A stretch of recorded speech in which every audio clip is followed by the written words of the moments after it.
Mary, just sit quietly and take notes.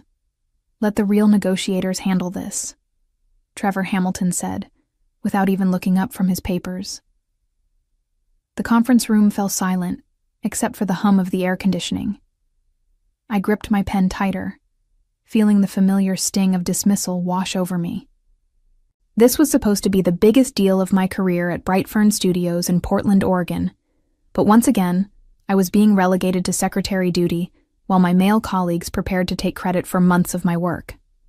My name is Mary Lowe, and I'm 34 years old.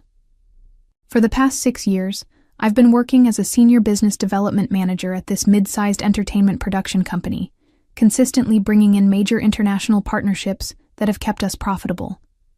Yet every time we reached the final stages of negotiations, I found myself pushed aside while Trevor and his boys' club stepped in to close the deal. Today was different, though. Today, I had information they didn't know I possessed. The investor we were meeting with was Zhang Wei, the founder of Golden Phoenix Entertainment, one of the largest media conglomerates in Asia. His company was worth over $2 billion, and this partnership could triple our revenue within 2 years. I had spent 8 months cultivating this relationship, learning about his business philosophy, his family traditions, and yes, perfecting my Mandarin through intensive courses that I paid for myself. Trevor and his team had no idea about any of this preparation. Trevor, I should mention that Mr. Zhang prefers, I began, but he cut me off with a dismissive wave. Mary, please, we've got this handled. Just focus on getting good notes for the follow-up report. His condescending smile made my stomach turn. Beside him, Brad Kimmel and Jason Torres nodded in agreement, their smugness practically radiating from their expensive suits. What they didn't realize was that their arrogance was about to cost them everything.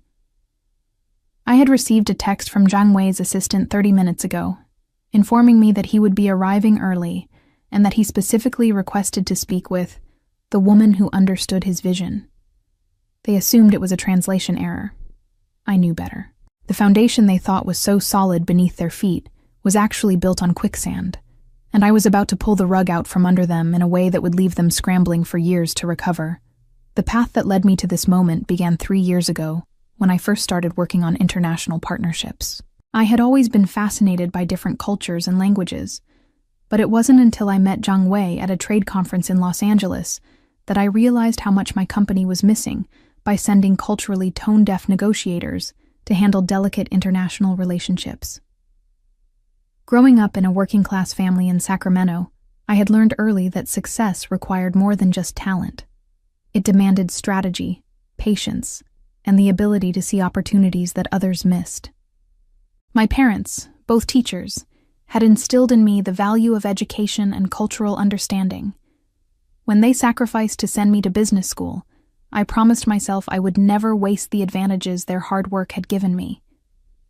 At Brightfern Studios, I had initially been thrilled to join what seemed like a progressive, creative environment.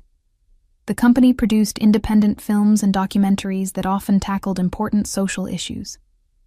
But I quickly discovered that their progressive values didn't extend to their internal hierarchy.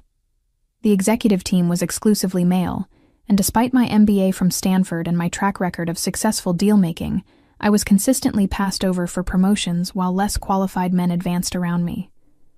Trevor Hamilton, our director of business development, had been my biggest obstacle.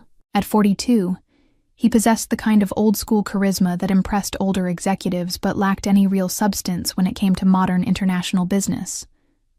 He had built his career on handshake deals with local distributors and had no understanding of the cultural nuances required for global partnerships. Yet when I brought Zhang Wei's company to the table, Trevor immediately claimed credit for identifying this opportunity and positioned himself as the lead negotiator. Brad Kimmel, our marketing director, was Trevor's loyal sidekick, a yes man who contributed little beyond echoing Trevor's opinions in meetings. Jason Torres, the finance director, was slightly more competent but equally dismissive of my contributions. Together, they formed an impenetrable wall of masculine mediocrity that had blocked my advancement for far too long. What they didn't know was that Zhang Wei had specifically sought me out after our initial meeting. He had been impressed not just by my business acumen, but by my genuine interest in understanding Chinese business culture. Over the past 8 months, we had exchanged numerous emails discussing everything from market trends to philosophy. I had mentioned my language studies, and he had encouraged me to continue, even recommending specific texts that would help me understand the subtleties of formal business Mandarin. The irony was delicious. While Trevor and his team were preparing their typical American-style high-pressure sales pitch, Zhang Wei was expecting a thoughtful, culturally sensitive discussion about long-term partnership goals. They were about to walk into a cultural minefield, and I was holding the only map to safe passage. The moment that crystallized my resolve came 2 weeks before the Zhang Wei meeting, during our quarterly review session. I had just finished presenting the preliminary terms I had negotiated with Golden Phoenix Entertainment, terms that were significantly more favorable than any deal in our company's history. The room was silent as the executives absorbed the numbers.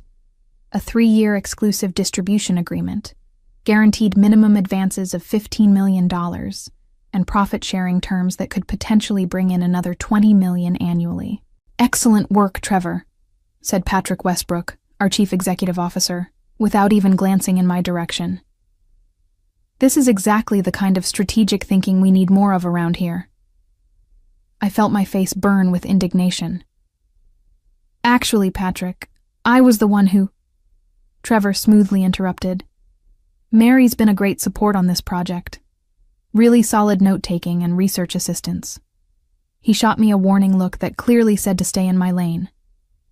That night, I sat in my apartment staring at the contract terms I had meticulously negotiated, each clause representing hours of careful research into Chinese business law and cultural preferences.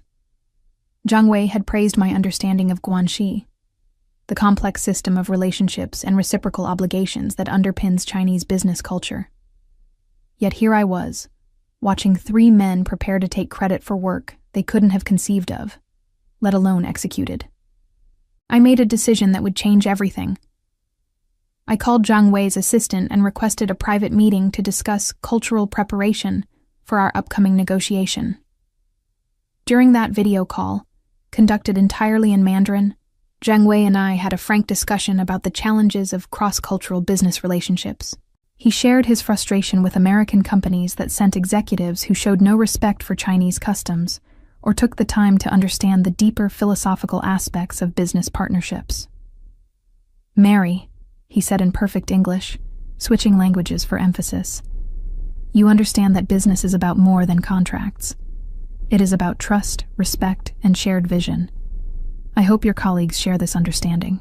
I assured him that our company valued long-term relationships over quick profits, even as I knew that Trevor's team was planning exactly the opposite approach. That conversation planted the seed of an idea that had been growing ever since. If my colleagues insisted on treating me as invisible, perhaps it was time to let them discover just how much they depended on my visibility.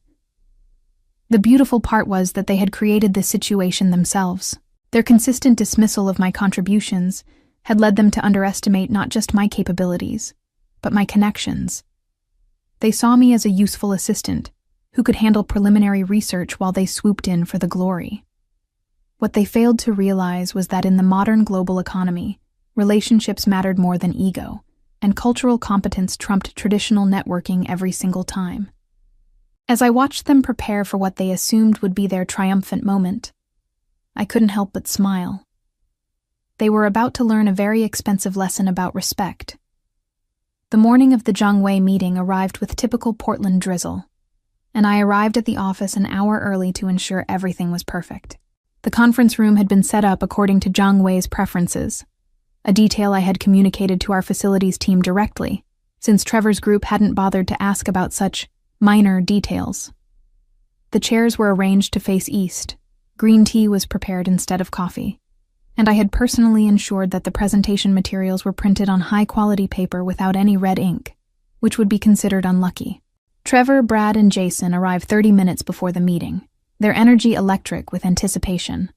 They huddled around the conference table, rehearsing their presentation one final time. I noticed that Trevor had even bought a new tie for the occasion. navy blue with subtle gold threading that he probably thought looked international. "Mary, make sure you get everything on record," Trevor said, gesturing toward the notebook I carried. "This is going to be a masterclass in high-level negotiation. You might learn something." I nodded politely, though inside I was counting down the minutes until their world would start crumbling. At exactly 2 p.m., our receptionist called to announce that Mr. Zhang had arrived. Trevor straightened his tie, Brad cleared his throat nervously, and Jason shuffled through his financial projections one last time. Zhang Wei entered the conference room with his usual quiet dignity, accompanied by 2 assistants. He was dressed in an impeccably tailored charcoal suit, and his demeanor was politely formal, but noticeably cool. I watched as Trevor stepped forward with his broadest smile, extending his hand for an aggressive American-style handshake. "Mr. Zhang, welcome to Brightfern Studios.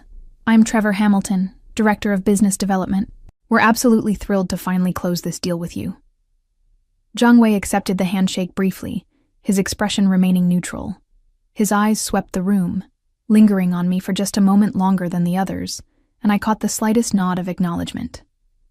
Trevor, oblivious to the subtle signs of discomfort, launched immediately into his presentation. "We've put together what I think you'll agree is an incredibly generous offer," Trevor continued, spreading his papers across the table with theatrical flair.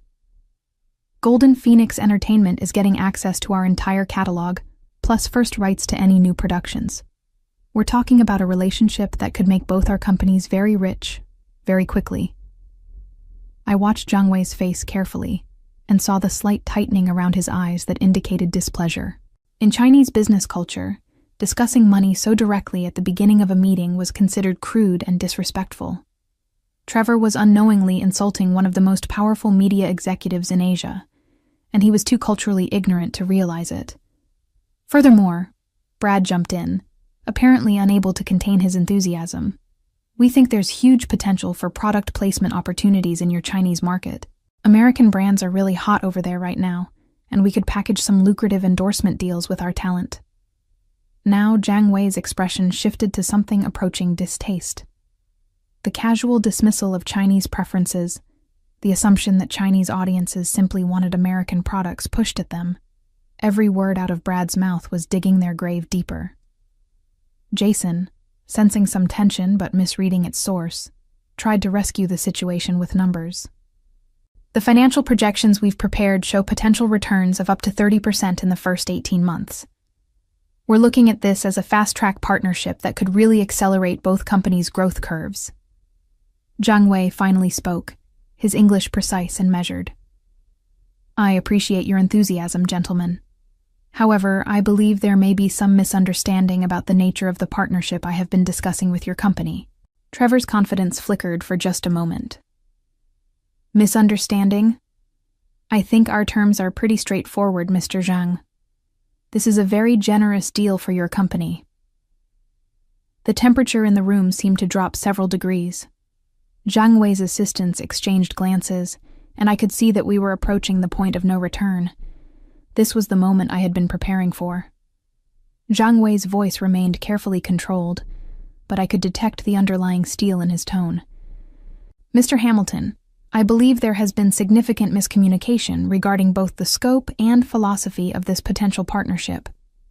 The discussions I have been having with your company have focused on cultural exchange, mutual respect, and long-term sustainable growth. What you are presenting sounds more like a colonial extraction model." Trevor's face reddened slightly, but he pressed forward with the oblivious confidence that had carried him through his entire career. "Colonial? Come on, Mr. Zhang. This is just good business. We both make money, everybody wins. Sometimes you have to move fast in this industry." "Move fast and break things, as you Americans say," Zhang Wei replied, and I recognized the deliberate misquote of the Silicon Valley motto. He was testing them, seeing if anyone in the room understood the subtle criticism embedded in his response. Brad, completely missing the nuance, laughed and nodded enthusiastically. "Exactly. That's the entrepreneurial spirit we're talking about. We're disruptors in the entertainment space." Jason, perhaps sensing that something was going wrong but unable to identify the problem, tried a different approach. Mr. Zhang, maybe we could walk through the financial models in more detail. I think once you see the projected returns, you'll understand why this deal makes sense for both parties. Zhang Wei turned his attention to Jason with the patience of someone explaining basic concepts to a child. Mr. Torres, profitability is not my primary concern in this partnership. Golden Phoenix Entertainment already generates significant revenue. What interests me is the opportunity to create content that bridges cultures, tells authentic stories, and builds genuine understanding between our peoples. This requires partners who share those values, not simply those who see Chinese audiences as consumers to be exploited. The silence that followed was deafening. Trevor, Brad, and Jason exchanged uncomfortable glances, clearly realizing that their standard pitch was not resonating, but having no idea how to adjust their approach. They had prepared to sell a product, not to discuss philosophy or cultural exchange. Trevor cleared his throat and tried to regain control of the situation. Of course, Mr. Zhang, cultural understanding is important to us too. That's why we brought Mary along. She's been doing research on, cultural aspects of the deal. For the first time since the meeting began, all eyes turned to me. Zhang Wei's expression shifted slightly, showing the first hint of genuine interest since he had entered the room. Trevor, Brad, and Jason looked at me expectantly, clearly hoping I could somehow salvage their disastrous presentation. Mary has been very thorough in her research, Trevor continued, apparently deciding to throw me under the bus rather than admit his own cultural incompetence. Maybe she can address some of your concerns about cultural sensitivity. I felt a familiar surge of anger at being volunteered to clean up their mess, but this time it was mixed with anticipation. This was the moment I had been waiting for. The opportunity to show them exactly what they had been dismissing for the past 3 years. Zhang Wei leaned forward slightly, his attention focused entirely on me now. Miss Lo, I would be very interested to hear your perspective on how our companies might work together in a way that honors both cultures. Trevor nodded at me encouragingly, still believing that I would somehow rescue his failed negotiation and allow him to take credit for whatever success might follow. Brad and Jason looked relieved that someone else was being asked to handle the increasingly awkward situation. They had no idea that they had just handed me the keys to their professional destruction. I set down my pen and closed my notebook, the small gesture somehow commanding the attention of everyone in the room. Zhang Wei watched me with growing interest, while Trevor, Brad, and Jason waited expectantly for me to somehow translate their crude sales pitch into something culturally appropriate. Mr. Zhang, I began, my voice steady and confident, I believe the disconnect here stems from fundamentally different approaches to business relationships. Trevor and his team are operating from a transactional mindset. They see this as a simple exchange of content for money. Trevor nodded approvingly, apparently thinking I was about to support his position. Exactly, Mary. Sometimes these cultural differences can make simple business deals seem more complicated than they need to be. I felt a moment of almost physical satisfaction as I prepared to demolish his assumptions.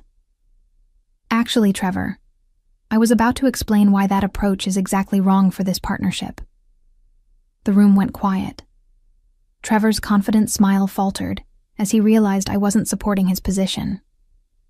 Brad and Jason looked confused, unable to understand why I would contradict our own team in front of a potential client. I turned back to Zhang Wei and switched effortlessly to Mandarin.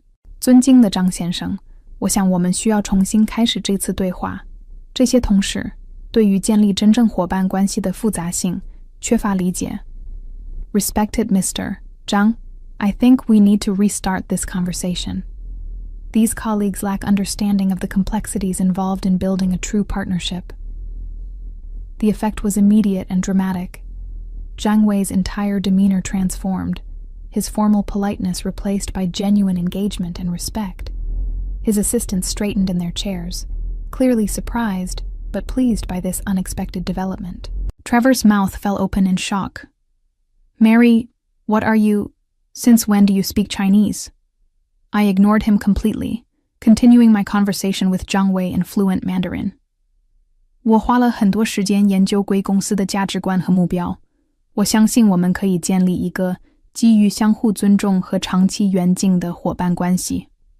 I have spent considerable time studying your company's values and goals. I believe we can build a partnership based on mutual respect and long-term vision. Zhang Wei responded enthusiastically, also in Mandarin. 罗女士，这正是我一直希望的对话类型。你对文化桥梁建设的理解让我印象深刻。Miss Lo, this is exactly the type of conversation I have been hoping for. I am impressed by your understanding of cultural bridge building.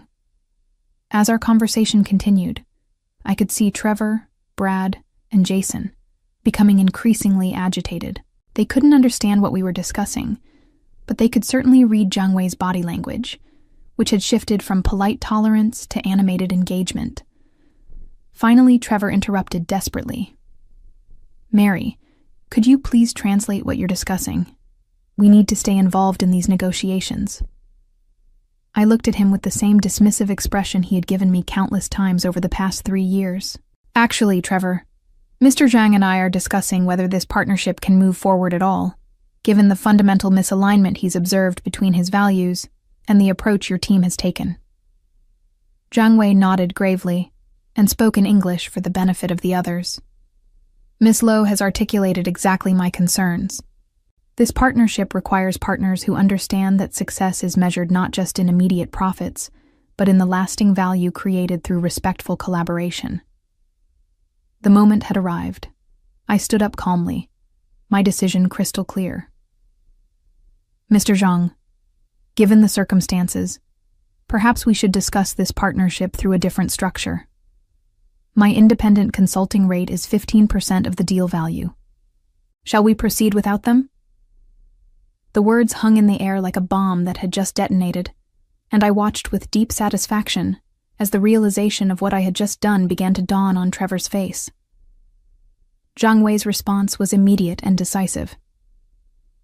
Miss Lo, that would be my preferred approach. I believe you understand both the scope and spirit of what I am trying to accomplish. The silence in the conference room was deafening. Trevor's face cycled through a series of expressions, confusion, disbelief, and finally, dawning horror as he realized what had just happened.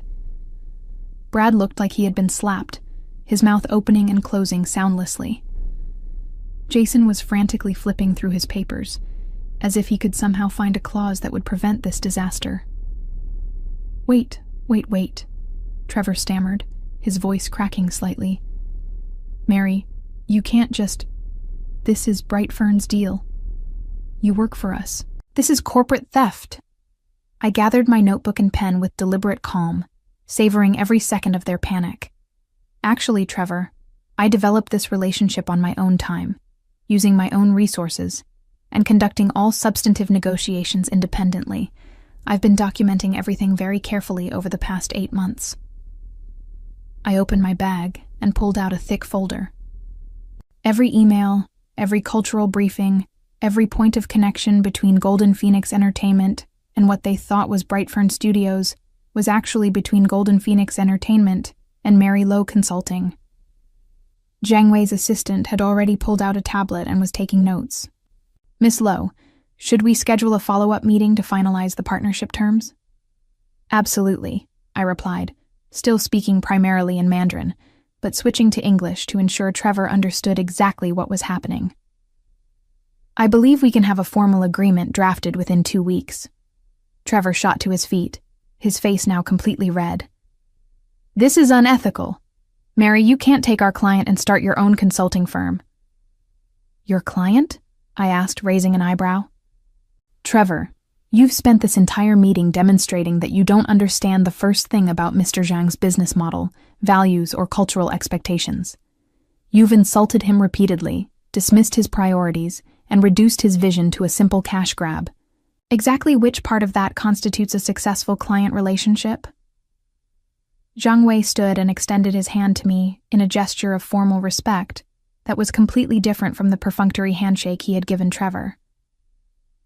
Miss Lo, it has been a pleasure working with someone who truly understands the importance of cultural partnership. I look forward to our continued collaboration. As Zhang Wei and his assistants gathered their materials, I turned to face my former colleagues one final time. The three men who had spent years dismissing my contributions, taking credit for my work, and treating me like an overpaid secretary, now looked absolutely devastated. "How long have you been planning this?" Brad asked weakly. "I wasn't planning anything," I replied honestly.